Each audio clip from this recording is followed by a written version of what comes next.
ಅನಾರೋಗ್ಯದ ಕಾರಣ ರಾಜ್ಯಸಭಾ ಚುನಾವಣೆಯಲ್ಲಿ ಮತದಾನ ಮಾಡಲು ಸಾಧ್ಯವಾಗಲಿಲ್ಲ ಎಂದು ಯಲ್ಲಾಪುರದ ಬಿಜೆಪಿ ಶಾಸಕ ಶಿವರಾಮ್ ಹೆಬ್ಬಾರ್ ಹೇಳಿದರು. ಇಂದು ಉತ್ತರ ಕನ್ನಡ ಜಿಲ್ಲೆಯ ಯಲ್ಲಾಪುರದಲ್ಲಿ ಮಾತನಾಡಿದ ಅವರು, ಬೆಳಗ್ಗೆ ಸ್ವಲ್ಪ ಆರೋಗ್ಯ ಸರಿ ಇರಲಿಲ್ಲ, ಹೋಗಬೇಕು ಅಂತ ಅಂದುಕೊಂಡಿದ್ದೆ. ಡಾಕ್ಟರ್ ಸಲಹೆ ಮೇರೆಗೆ 6 ಗಂಟೆಗೆ ಹೊರಗೆ ಬರಬೇಕಾಯಿತು. ಮತಕೇಂದ್ರಕ್ಕೆ ಹೋಗಿಬೇಕಾದ್ರೆ ಅಡ್ಡ ಮತದಾನ ಮಾಡಬಹುದಿತ್ತು. ಮತಕೇಂದ್ರಕ್ಕೆ ಹೋಗಿ ಮತದಾನ ಮಾಡದೇನೆ ಇರಬಹುದಾಗಿತ್ತು. ನಾನು 4 ದಶಕದಿಂದ ರಾಜಕಾರಣದಲ್ಲಿ ಇದ್ದೇನೆ. ನಾನು ಯಾರಿಗೂ ಹೆದರಿ ಮತದಾನಕ್ಕೆ ಹೋಗಲಿಲ್ಲ ಅನ್ನೋದು ತಪ್ಪು. ನಾನು ಯಾರಿಗೂ ವಾರ್ನಿಂಗ್ ಕೊಡುವ ಉದ್ದೇಶವಿಲ್ಲ.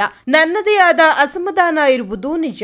ಅದು ಜಿಲ್ಲಾ ಮಟ್ಟದಲ್ಲಿ ಅಸಮಾಧಾನ ಇರುವುದು. ಕೇಂದ್ರ ಮತ್ತು ರಾಜ್ಯದ ಮುಖಂಡರ ಮೇಲೆ ಅಸಮಾಧಾನ ಇಲ್ಲ. ಸಮಸ್ಯೆ ಇರುವುದು ಜಿಲ್ಲಾ ಮಟ್ಟದ ನಾಯಕರಿಂದ ಮಾತ್ರ. ಯಾರು ಅಡ್ಡಗಾಲು ಹಾಕುತ್ತಿದ್ದಾರೆ ಎಂಬುದಕ್ಕೆ ಕಾಲವೇ ಉತ್ತರ ಕೊಡಲಿದೆ ಎಂದು ಶಾಸಕ ಶಿವರಾಮ್ ಹೆಬ್ಬಾರ್ ಹೇಳಿದರು.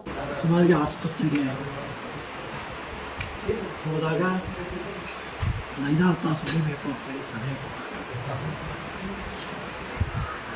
ಅಂತ 2 ಗಂಟೆ ಬಂದ ಮೇಲೆ 6 ಗಂಟೆ ತನಕನೂ 7 ಗಂಟೆ 6 ಗಂಟೆ ತನಕನೂ ಇರಬೇಕು 6 ಗಂಟೆ ತನಕನೂ ಇರಬೇಕು ಅಂತ ಹೇಳಿದಾಗ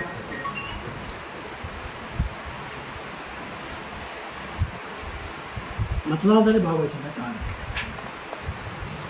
ಮತದಾನದ ಭಾಗವಹಿಸುವಿಕೆಯಿಂದ ನಾನು ಯಾರಿಗೂ ಅಂಜಬೇಕಾದಂಥ ಅವಶ್ಯಕತೆ ಇರಲಿಲ್ಲ. ಹೋಗೋದು ನಾನು ಆರೋಗ್ಯ ಸಹಿತ ಜೊತೆಗೆ ಸೋಮಶೇಖರ್ ಜೊತೆಗೆ ಹೋಗ್ತಿದ್ದೆ.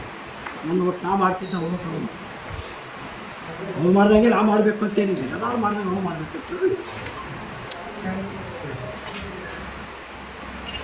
ಅನೇಕ ಮಾಧ್ಯಮಗಳು ಪರಾಯದ ಗೈದು ತಪ್ಪಿಸ್ಕೊಂಡು ಕಾಸಿದು ನಾನು ಯಾರಿಗೂ ಕಾಯಿಸ್ಬೇಕು.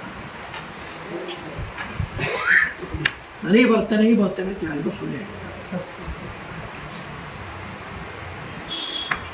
ಮೂವಿ ಓಟ್ ಹಾಕಲೇಬೇಕಾದ ಕರ್ತವ್ಯ ಅಂತ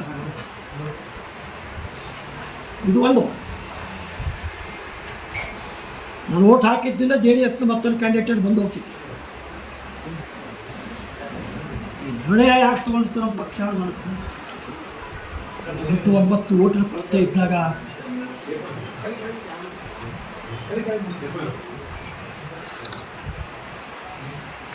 JDSನವ್ರಿಗೆ ತಮ್ಮ 19 ಮತ ಗ್ಯಾರಂಟಿ ತಮ್ಮ ಕೈಯಲ್ಲಿ ಇದೆ ಹೇಳೋದನ್ನು ತೋರಿಸ್ಬೇಕು. ಆ ಕಾರಣಕ್ಕಾಗಿ ಚುನಾವಣೆಯನ್ನು ಘೋಷಣೆ ಮಾಡಬೇಕು ಅಂತ ಮಾತುಕೊಳ್ತಾರೆ.